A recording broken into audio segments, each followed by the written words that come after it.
Characters in this episode beg each other for entirely too much, which primarily defines the plot. The Summer I Turned Pretty Season 2 Episode 7, Love Affair, is quick to start the cleanup after all that happened last week, both literally and figuratively. After Belly's intoxicated message, Laurel arrives furious, and after a miscommunication that resulted in a smack to Belly's face, the mother and daughter eventually sit down and discuss their grief over Susanna's passing. When Laurel acknowledges that she should have just been honest about her feelings instead of trying to be strong for Belly and Steven, they both finally find room to experience everything completely. We adore seeing the development. That applies to the home as well, which has served as the season's main focus point. Laurel chooses to make amends to the kids by making one last desperate attempt to salvage the beach house after revealing that Susanna had contacted Julia regarding custody before her death.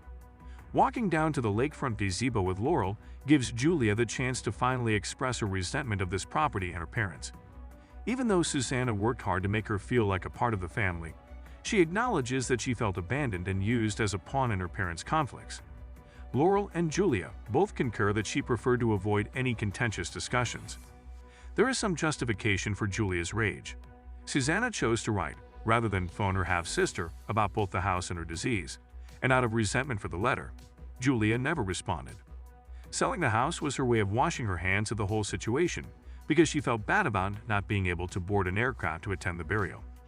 However, after speaking with Laurel, she becomes receptive to the notion of reclaiming a space at the beach house, and she decides to back out of the deal, so long as Jeremiah and Conrad's father Adam buy it. Adam is first dubious about the concept when he gets to the beach home. But because this episode is all about being honest, he eventually gives in and even offers an apology for not being a good husband or father. He offers the guys a deal. They'll buy the beach property, but doing so requires them to sell their Boston residence. They swiftly come to an agreement, and Adam is on his way again to Boston to begin the transaction. The brothers' tense relationship also finally warms up now that they have control of the house. Conrad confesses that he was accepted to Stanford and tries to play the role of the older sibling by saying he would want to be close to the family rather than leave it.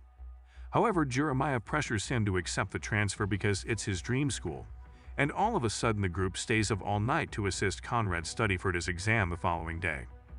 That evening, he and Belly discuss their sentiments in detail once more, and she comes close to confessing that she has affections for someone. But Conrad nods off before she can continue.